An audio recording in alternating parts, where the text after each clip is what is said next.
जैसा हम लोग सोचते हैं कि यही होता है, बट नॉर्मल अलग कुछ नहीं होता है।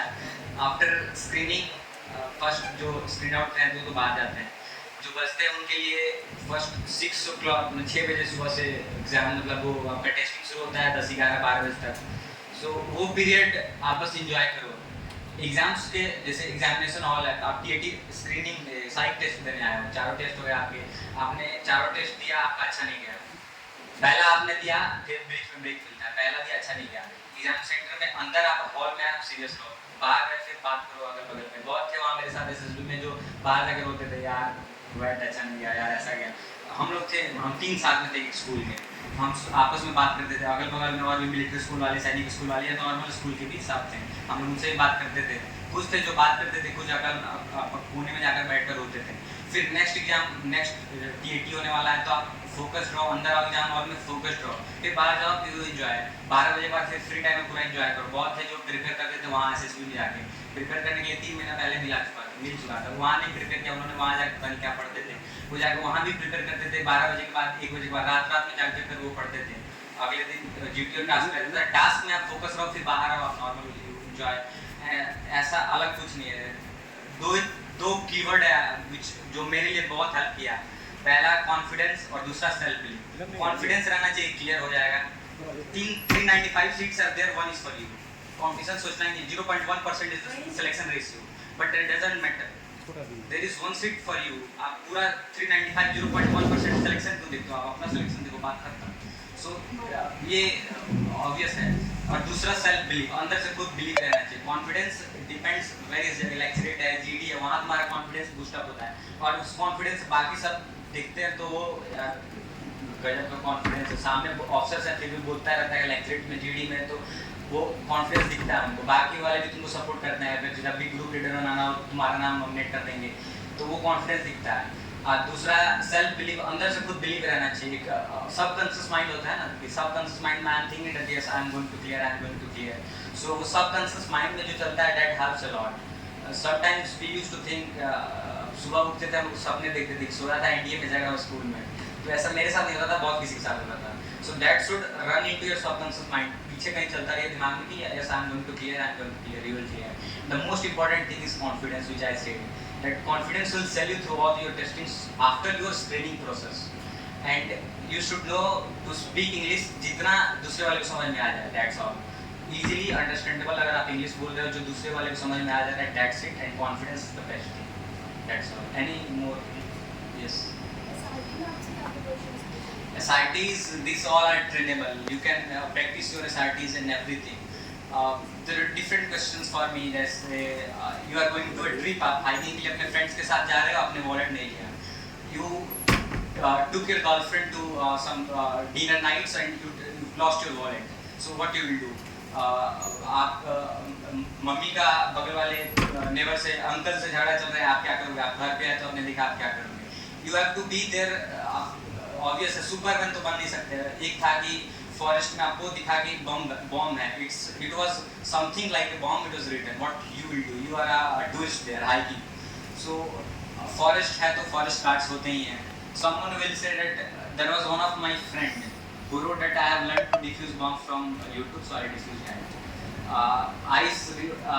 what I wrote that the forest guard, I will approach to forest guard and inform about the bomb, and he will call the bomb disperse, and it continues। मैं इतना लिखा कि I can inform the forest guard most probably, जो सबसे नज़दीक था।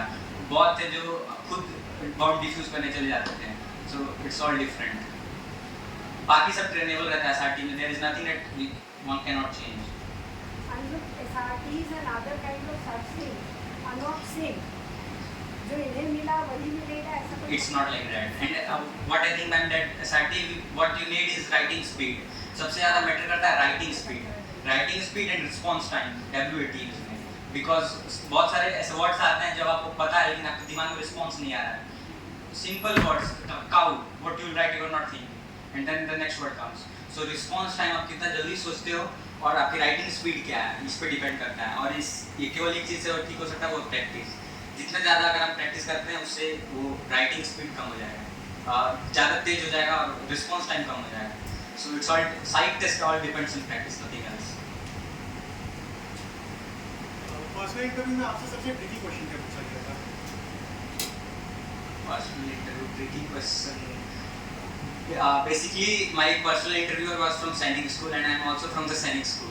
So I was a bit interested in all the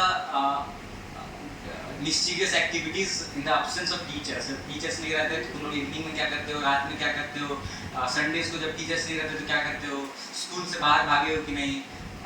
There was a question that तुमने सबसे बड़ी गलती क्या की 11th और 12th में स्कूल में. Mischievous. I said it, sir. I used to bunk classes. He used to abuse me and said that these are not your qualities of Sainikians. You tell me something else. So I told, okay, sir. We have to make. He just wanted to ask that मैंने academy छोड़ के भागा है कि नहीं. Means वो school campus से बाहर कूदा है कि नहीं. ये बस वो पूछना चाहते थे. कूदते समय बताता कोई नहीं. हमको उसमें बहुत ज़्यादा प्रेशर कर रहे थे कि नहीं ये यार ये तो mysterious activity. I said that sir principal residence में मैंने कूद के आम तोड़ लिया था.